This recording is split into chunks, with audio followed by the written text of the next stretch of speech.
Hello everyone. I hope आप लोगों का हाफ ईयरली एग्जाम अच्छा गया होगा। लेकिन अगर आप चाहते हो कि आपके फाइनल एग्जाम में 95% अगर आपका टारगेट है या उससे ज्यादा, तो आप अभी तक क्या किए हो वो मैटर नहीं करेगा।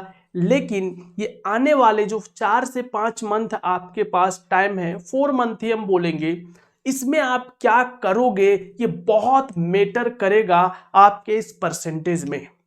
और अगर आप ये 4 मंथ को अक्टूबर, नवंबर, दिसंबर, जनवरी को प्रॉपर प्लानिंग वे से नहीं यूज करोगे, आपका रिजल्ट खराब हो सकता है। कैसे करोगे प्रॉपर प्लानिंग से, इसमें हम बात करते हैं एक एक करके। ठीक है, सबसे पहले इसमें अगर हम लोग बात करें तो ये प्लान हम आपको बताएंगे कैसे। यहां देखो, समझो, आपके पास जो अभी सब्जेक्ट हैं टोटल, जो मेन सब्जेक्ट का अगर हम लोग बात करें तो मेन सब्जेक्ट आपके पास है एसएसटी, साइंस और मैथ्स। ठीक है, मेन में आपका एसएसटी 20 है, साइंस 13 है और मैथ्स आपका 14 है। अब इसमें हम आपको कुछ आगे बताने से पहले, आपको पता है कि अभी तक आप एक्स्ट्रा बुक कर रहे थे, ठीक है, लेकिन यहाँ पे बुक का एक बहुत इंपॉर्टेंट रोल रहने वाला है।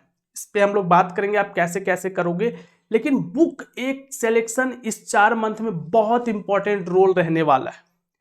तो बुक सिलेक्शंस के बारे में अगर बात करें तो अगर आपको मैथ्स अब लग रहा है कि नहीं होगा, क्योंकि पढ़ने केवल पढ़ने से नहीं होता है, उसको टाइम टू टाइम रिविजन्स भी करना होता है। आप पढ़े जा रहे हो रिविजन्स कर ही नहीं पा रहे हो तो इशू है ना। तो समझो, मान लो अगर हम मैथ्स और साइंस का बात करें, ठीक है, तो यहां पे अगर आप एनसीईआरटी प्लस एग्जाम्पलर आप कर लेते हो, क्योंकि अब आपके पास लिमिटेड टाइम है, लिमिटेड टाइम को आपको यूज करके बेस्ट करना है। एनसीईआरटी प्लस एग्जाम्पलर अगर आप मैथ्स और साइंस में करते हो तो बेस्ट होगा। लेकिन यहां पे हम आपको सजेस्ट करेंगे क्वेश्चंस बैंक भी।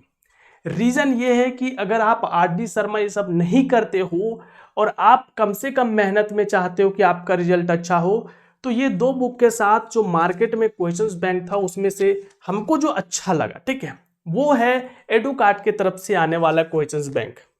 इसका अगर हम लोग खास बात करें तो इसका एक्चुअल में हमको जो सबसे अच्छा पसंद आता है वो आता है रियल लाइफ एग्जाम्पल। क्योंकि धीरे धीरे सीबीएसई का पैटर्न चेंज होता जा रहा है और आप बुक देखेंगे तो बुक का पैटर्न जो आप पढ़ रहे हो वो चेंज नहीं हो रहा है, वही का वही है। तो अभी के टाइम पे आपको जो हेल्प करता है रियल लाइफ एग्जाम्पल, जो आपके सीधे एग्जाम में आते हैं। दूसरी जो फिगर वाले क्वेश्चंस होते हैं, ठीक है। दूसरा, इसमें आपको टॉपर कैसे आंसर लिखते हैं वो है, टॉपर कॉर्नर है, और बहुत सारे सीबीएसई के पैटर्न पे आने वाला क्वेश्चंस है जो एग्जैक्ट सीबीएसई के सिलेबस पे बेस्ड है। ठीक है, तो ये बुक आपको बाय अगर करते हो तो आपका जो प्रिपरेशन है वो इनहेंस हो जाएगा और आपको जो रिजल्ट है वो भी बहुत अच्छा होगा। ठीक है, तो अगर आप बाय करना चाहते हो तो डिस्क्रिप्शन में हम लिंक डाल देंगे, वहां से जाकर के आप बाय कर सकते हो। तो बुक का हम लोग बात कर लिए। अब आता है आपका एसएसटी में कि एसएसटी में कौन सा बुक फॉलो करें। तो एसएसटी में आप लोग एनसीईआरटी तो कर ही रहे हो, ठीक है, एनसीईआरटी इसको बहुत अच्छे से थोड़ा पढ़ना। ठीक है, अगर आप इसको बहुत अच्छे से पढ़ोगे तो एसएसटी के लिए एनसीईआरटी एनफ है, एनफ है। उसका आप क्वेश्चंस प्रैक्टिस कर लोगे और सिंपल पेपर आएगा ही, उसको प्रैक्टिस करोगे और प्रीवियस ईयर क्वेश्चंस, तो फिर आपका वो भी हो जाएगा। ठीक है, तो यहां हम बुक का बात कर लिए क्योंकि ये बहुत इंपॉर्टेंट रहने वाला है। ठीक है, अब आ जाओ, देखो समझना थोड़ा ध्यान से। अगर आपका एसएसटी में 21 चैप्टर है, इट मीन्स आपके हाफ ईयरली एग्जाम में एटलीस्ट इसका 50% आया होगा। इट मीन्स एटलीस्ट मान लेते हैं आपका 10 चैप्टर आया होगा, आपका 11 बचा हुआ है, हम इधर लिखते हैं। ठीक है, 11 आपका रिमेनिंग है। साइंस में 13 में से एटलीस्ट आपका 7 चैप्टर आया होगा, तो यहां से आपके पास 6 चैप्टर बचता है। और मैथ्स का भी हम लोग बात करेंगे।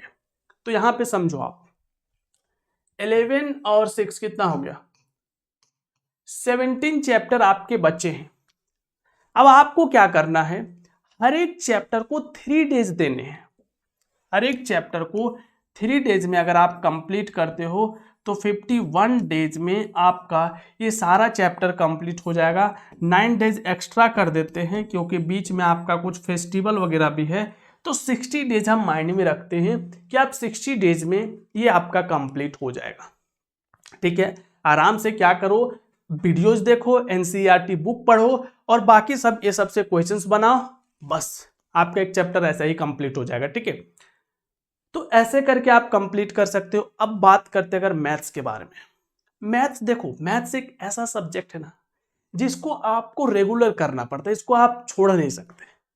तो आपका 14 में से एटलीस्ट 7 चैप्टर तो एग्जाम में आया होगा, तो 7 चैप्टर जो बचा है इसके साथ आप क्या करोगे, बस आराम से एक वीक में पर वीक आप एक चैप्टर कंप्लीट करो। पर वीक आप एक चैप्टर कंप्लीट करो बस, और ज्यादा नहीं। ठीक है, 1 चैप्टर पर वीक। एक चैप्टर अगर आप पर वीक फिनिश करते हो आराम से आपका फिनिश होगा ये चैप्टर। 49 डेज है, मीन्स जितने दिन में ये आपका होगा उतने दिन में ये भी आपका हो जाएगा। यहां तक तो ठीक है सर। बाकी जो हाफ ईयरली में पूछा था उसको रिविजन्स करोगे बहुत थोड़ा थोड़ा, जिस दिन छुट्टी रहेगा उस दिन थोड़ा थोड़ा रिवाइज करते रहना। और ये सारा चीजें आप लोगों का कब कंप्लीट हो जाएगा, हम अभी 3 मंथ का बात कर रहे थे, यहाँ पे 4 मंथ एक्चुअल में, तो अक्टूबर नवंबर में ये 2 आपका कंप्लीट हो जाएगा आराम से। क्योंकि अभी मेन टारगेट है आपको सिलेबस को फिनिश करना, स्कूल के भरोसे मत रहो आप। ठीक है, अब आपके पास जो दिसंबर और जनवरी का टाइम बचेगा फुल रिवीजन रिवीजन रिवीजन और रिवीजन। लेकिन अब आपके माइंड में आएगा कि सर लैंग्वेज के साथ क्या करेंगे। देखो, लैंग्वेज ऐसा सब्जेक्ट है ना जिसको आप चाहो तो एक एक दिन में एक एक चैप्टर 2-2 चैप्टर तक फिनिश कर सकते हो, आपको भी पता है ये चीजें। ठीक है, तो लैंग्वेज पे अभी हम बोलेंगे थोड़ा कम फोकस करो, जो स्कूल में हो रहा है बस उसी के साथ चलते रहो। स्कूल में तो कराया जा रहा होगा, बस उसके साथ हाँ प्रॉपर नोट्स बनाते चलना, केवल वो लास्ट में आप रिवाइज कर लोगे, कोई इशू नहीं होगा। मेन है अभी मेन सब्जेक्ट वो करना, क्योंकि ये सब सब्जेक्ट अगर छूट जाता है ना तो ये सब के चैप्टर कंप्लीट करने में बहुत मेहनत लगता है, कम टाइम में आपसे नहीं हो सकता।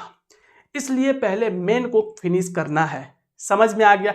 उसके बाद आपका जो आगे का प्लान होगा वो हम आगे और भी बताएंगे, आपको कैसे सैंपल पेपर सॉल्व करना है, कौन से सैंपल पेपर सॉल्व करना है, प्रीवियस ईयर क्वेश्चंस कहाँ से लोगे, सारा चीज़ें हम आपको आगे भी बताएंगे। तो आई होप आप लोगों को यहाँ तक चीज़ें समझ में आया होगा कि आपको करना कैसे है। ठीक है, तो जाओ, लग जाओ, आप कर सकते हो, हमको पूरा भरोसा है। बस आप अपने आप पे भरोसा रखो, अपने आप पे भरोसा रखो और जैसे हम बोल रहे हैं वैसे करो। ये हम अपने बाकी स्टूडेंट को भी बताते हैं, इसलिए सेम प्लान हम आप लोगों को बता रहे हैं। ठीक है, तो चलो, अगर आप लोगों को ये बुक एडुकार्ट वाले का डिस्क्रिप्शन में लिंक दिया हुआ है, वहां पे जा करके आप बाय भी कर सकते हो। तो चलो मिलते हैं आप लोगों से अगले वीडियो में।